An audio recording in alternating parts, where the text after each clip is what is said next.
வணக்கம். திருச்சிற்றம்பலம். நம்ம இன்னைக்கு பதிவில் பார்க்க போகிறது தத்தாத்திரேயரை பற்றி. இந்த தத்தாத்திரேயருங்கிறவங்க யார், அவங்களுடைய சிறப்புகள் என்ன அப்படிங்கிறத தான் பார்க்க போகிறோம். அது எதற்காகன்னா, வருகிற வைகாசி 19ஆம் தேதி, அதாவது ஜூன் 1ஆம் தேதி தத்தாத்திரேயர் ஜெயந்தி கொண்டாடப்படுது. அவங்களுடைய சிறப்புகள் என்ன, அவங்களுடைய பெருமைகள் என்ன அப்படிங்கிறத தான் இப்போது பதிவில் பார்க்க போகிறோம். முன்பொரு காலத்தில் அத்திரி மகரிஷின்னு ஒரு முனிவர் வாழ்ந்து வந்தார். அவங்க ரொம்ப சிறந்த தவ வலிமை கொண்டவர். மனிதர்களை சம்சார பந்தத்தில் ஆழ்த்தும் தமஸ், சத்வம், ரஜஸ் என்ற 3 குணங்களையும் வெற்றி கண்டவர்.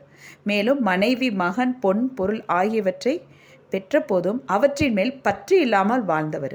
காமம், குரோதம், லோபம் ஆகிய 3 குணங்கள் சிறிதும் இல்லாதவர். எனவே அவரை அத்திரி என்று மற்றவர்கள் அழைத்தனர். அதற்கு ஏற்றாற்போல் அவர் மனைவி கொஞ்சமும் அசூசை இல்லாதவங்களாக திகழ்ந்தாங்க. அசூசைன்னா என்னன்னா, மற்றவர்களின் நல்ல குணங்களை கண்டு பொறாமப்படுறது. எனவே அத்திரி மகரிஷின் மனைவி அனுசையா என்று அழைக்கப்பட்டார். ஒரு சமயம் பிரதிஷ்டானம் என்ற ஊரில் கௌசிகன் என்பவன் வாழ்ந்து வந்தார். அவர் முன் ஜென்மத்தில் தன்னை உயர்ந்த குலத்தில் பிறந்தவனாக நினைத்து ஒரு சில குறிப்பிட்ட பிரிவினரை தீண்டத்தகாதவர்களாக எண்ணி ஒதுக்கி வைத்தான். எனவே இந்த பிறவியில் மற்றவர்கள் அருகில் செல்ல தயங்கவும் ஒரு தொழுநோயாளியாக உண்டானது அவனுக்கு. இதன் காரணமாக அவனால் நடக்கக்கூட முடியலை.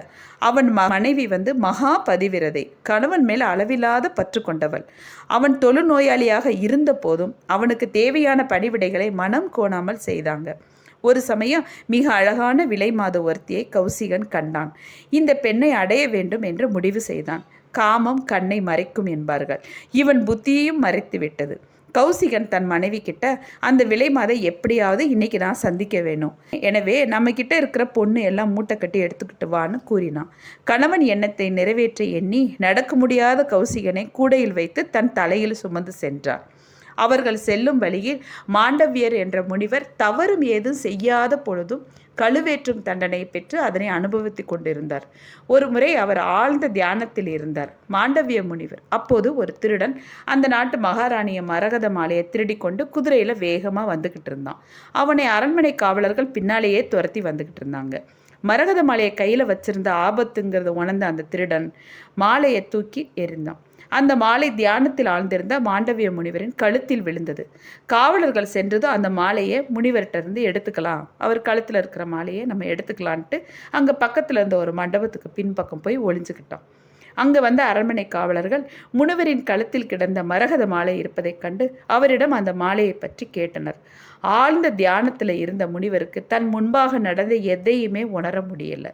கேள்விக்கு பதில் சொல்லாத முனிவரை குற்றவாளி என்று கருதி மன்னர் முன்பாக கொண்டு போய் நிறுத்திட்டாங்க. மன்னரும் அந்த முனிவரை கழுவில் ஏற்றும்படி உத்தரவிட்டார். அந்த காலத்தில் கழுமரம் என்பது சுமார் 6 அடி முதல் 10 அடி உயரம் கொண்ட தூண் போல இருக்கும். அதோட உச்சி பகுதி கூர்மையாக இருக்கும். இந்த கழுமரமானது இரும்பு அல்ல மரத்தினால செய்யப்பட்டிருக்கும். கழுமரத்தண்டனை பெற்றவர்கள் கையும் காலும் பின்பக்கமாக கட்டப்பட்டிருக்கும். பின்னர் அவர்கள் ஆசன வாயிலை கழுமரத்தின் கூர்மையான பகுதியில் குத்தி நிற்க வைப்பாங்க. அது அவர்களின் உடலை துளைத்து மறுபக்க வழியே வெளியே வரும்.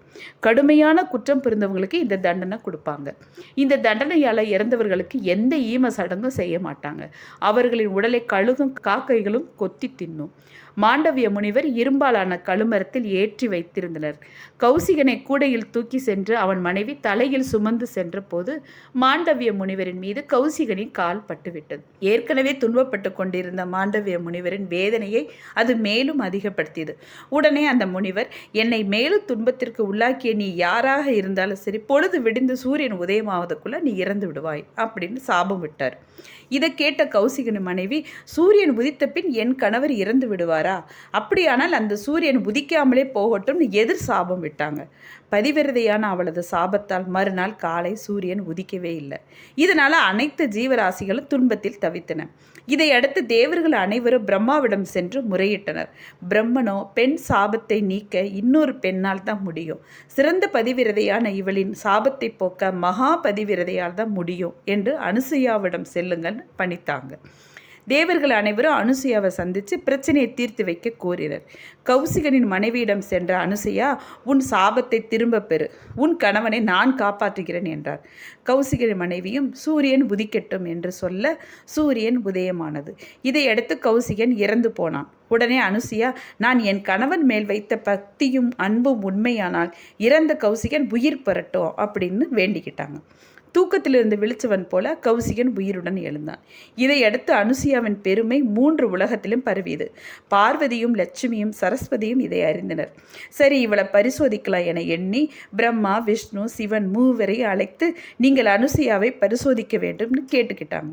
உடனே மூவரும் அடியவர் தோற்றத்தில் அனுசூயா இருக்கும் இடத்திற்கு வந்தாங்க. எங்களுக்கு அன்னமிடணும்னு யாசித்து நின்றனர். அனுசூயாவும் கட்டாயம் அன்னமிடுகிறேன் என வாக்கு கொடுத்தார். அன்னமிட மூவரை அமர வைத்தார். இலையும் எடுத்து வைத்தாங்க.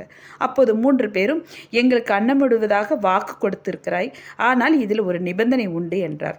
அனுசூயாவும், உங்கள் நிபந்தனையை கூறுங்க, கட்டாயம் அதன்படி தங்களுக்கு உணவு பரிமாறுகிறேன் என்று உங்கள் பசியை போக்குகிறேன் என்றார்.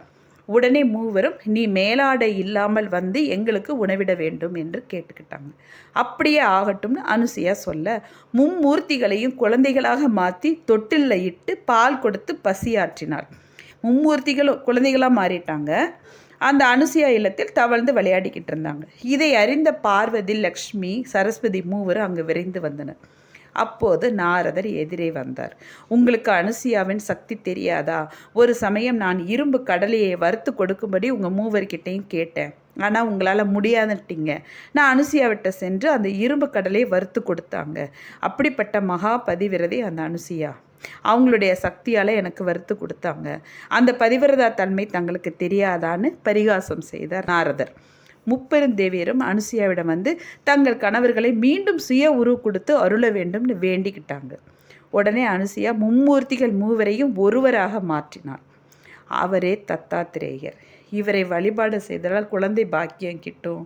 குழந்தைங்களுக்கு தீரா நோய், பசி, பிணி எதுவும் அண்டாது. அதனால் இந்த தத்தாத்திரேயர் வந்து மும்மூர்த்திகளும் ஒரு சேர்ந்த ஒரு குழந்தை உருவம் தான் இந்த தத்தாத்திரேயர். அவருடைய தத்தாத்திரேயர் ஜெயந்தி தான், அதாவது ஜூன் 1ஆம் தேதி கொண்டாடப்படுது. இதே போல் ஒரே கல்லில் ஆன மும்மூர்த்திகள் வடிவான ஏகபாத மூர்த்தியாக சிவ பிரம்ம விஷ்ணு அந்த ஒரு சிலை வந்து நம்ம திருவொற்றியூர் வடிவுடையம்மன் கோயிலில் வெளிப்பிரகாரத்துலேயே இருக்குது.